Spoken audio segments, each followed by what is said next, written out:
Yo, this is another episode of Vic Cook. It's gonna be a different episode. I'm just gonna record as I'm doing it. But yeah, so I'm meal prepping. I went to the store, I went to Walmart. They had my tomahawk steaks. Let me wipe this camera, get a little smoky out here. Alright, that's a little better. So we got the tomahawk steak right there. We got some cast iron with the veggies. We got some asparagus, some bell pepper, some onion in there. And then over here we got our chicken wings. Now I ain't gonna show you. I did a special seasoning this time. I ain't gonna share this secret, but it might be good. I mean, you go with the chicken licker bam bam, or it's just some, definitely some garlic, a little bit of citrus. I won't tell you which citrus, but some citrus in there will do you nice. Anyway, so this is what we got going on here. I'm gonna go ahead and close. I got my steak. I'm doing a reverse sear on that. The steak I'm gonna eat tonight, and the chicken I'm gonna eat for my meal prepping. So I'll be out here just manning the grill, and I'm using my char griller Legacy. It's still holding up. Still holding up, still hot, still firing away, and yeah. So stay tuned. I'm gonna show you guys more updates later on, how I'm doing everything, and I'll show you the final plate and everything. So it's gonna be delicious. I can't wait. I'm hungry now just smelling it, but that's how it is. All right, so I'm keeping an eye on my temperature. So the steak's internal temperature is 97. Once it gets about 130, I'm gonna sear it, maybe 120. I'm gonna sear it at 120. So right now I'm just checking on my wings and stuff. They're looking good. Just gonna move them around a little bit. Maybe flip a couple of them over. Just making sure they all get nice and cooked evenly. And then eventually what I'll do is sometimes I'll take some from the hot side, put it over to the cooler side, put some of the cool wings to the hot side. Just moving stuff around so that everything gets cooked nice and evenly. And then your grill, you'll have some spots that are hotter than others. So that's how I do that. But yeah, chicken wings are looking good.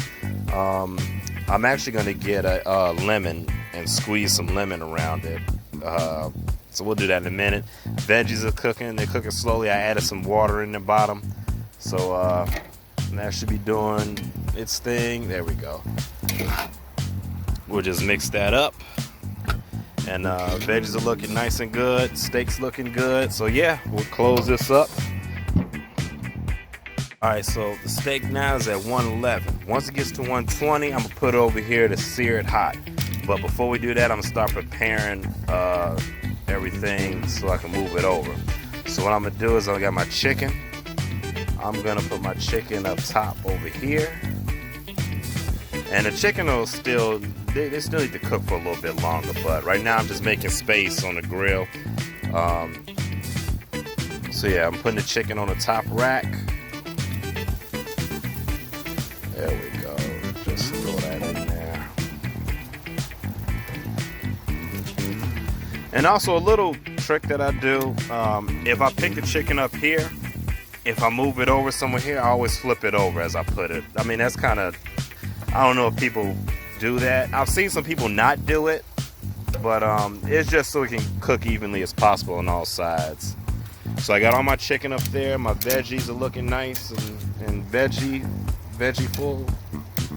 So yeah, I'll just let that just sit in there, let it do what it do. So now I got this grate hot, so I'm gonna let that get a little bit warm, or let that keep getting hot. What I'm gonna do now is I'm gonna push some coals over, just so when I'm ready for that sear, it'll be nice and fiery. So I'm pushing all the coals over. Yeah, push everything over there. So now I got all of my coals right here, a little bit over there. So this will keep cooking over there as it is. And then, yep, so we ready. We are ready. So the steak is gonna go right there, and it's hot right now. But as of now, I'm gonna let it cook a little bit longer. So once it gets to 120, then I'll do that. Oh yeah, also I forgot to do this. So what I do with my lemons, I just kind of squeeze them, maybe roll them a little bit, soften them up. And then once they're like soft, ready to squeeze, I'm gonna open that up and just squeeze it on my chicken. And that's more so just like an aftertaste, like once they're done, just for a little bit of that lemon. You know, who don't like lemon chicken?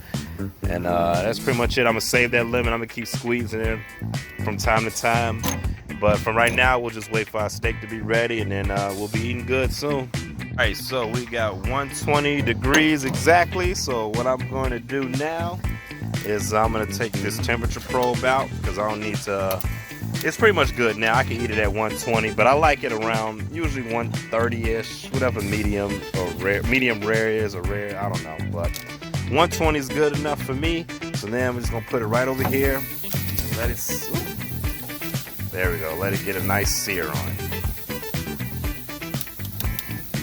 So we'll let that happen. We'll keep mixing our veggies. As I see, our asparagus is nice and soft. Then our chicken's doing good up there. The chicken I'm gonna leave on there while I eat my steak, just so that make sure they all get done.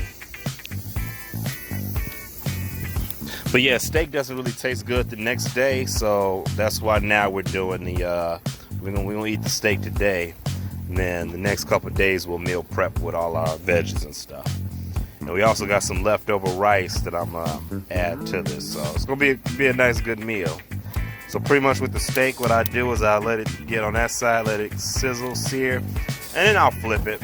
Some people say you shouldn't flip the steak too often. I flip it as many times as I damn well please. And yeah, we'll just let it sear till they get a nice little crust. Sometimes I'll probably add like a little olive oil on the grates so that way it causes a flare up a little bit better. But this will do the job too, you know. So yeah, we looking nice. And then now when I move this around, I kind of see some fire. I'm trying to see if I can get it. Probably not. There we go. So yeah, this is what I like here. I like that flare up to get a nice little crisp crust on the outside of the steak. And we'll just keep flipping that. Get a nice little, there we go, beautiful. We'll move our wings over too, so that way the wings don't get burned. But yeah, everything's coming along good, everything's smelling good. I am getting hungry. There we go. And the steak is so soft. It is so soft.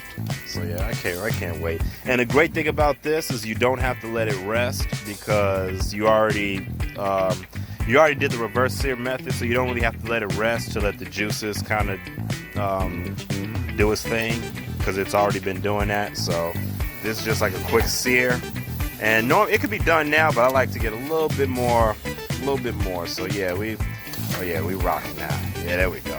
Yeah. So now that we got a nice little crust on it, looks pretty good on both sides. I'm gonna go ahead and just take this and throw it right in there. And that's so it doesn't cook anymore or it doesn't heat up too fast. And also, it'll just sit on top of the veggies. We'll move all that over. And I'm about to go grab my plates, and then I'm gonna bring the cutting board. We're gonna cut it up and plate it, and I'll show you guys the final product when it's done. All right, so this is the final plate. As you see, I got some nice, beautiful steak. I got my 4 asparagus, a little bit of veggies. I might get some more veggies in a little bit, but yeah, I'm finna dig in. Thanks for tuning in for another episode. And yeah, as you see, it's very tender, very soft. Very juicy. Sometimes after I finish cutting it, I will add just a little bit of some salt. Which you can, I might add a little bit, but I'll either go with one of these 2 salts. Either some pink Himalayan salt or some purple salt. So I like the purple salt better for the steak. Give it like a little grapey, Merlot type of taste to it, but yeah. But thanks for tuning in. Until next time. So that steak was pretty damn tasty. It's delicious. Luckily, I put my wings on the top rack so they didn't burn.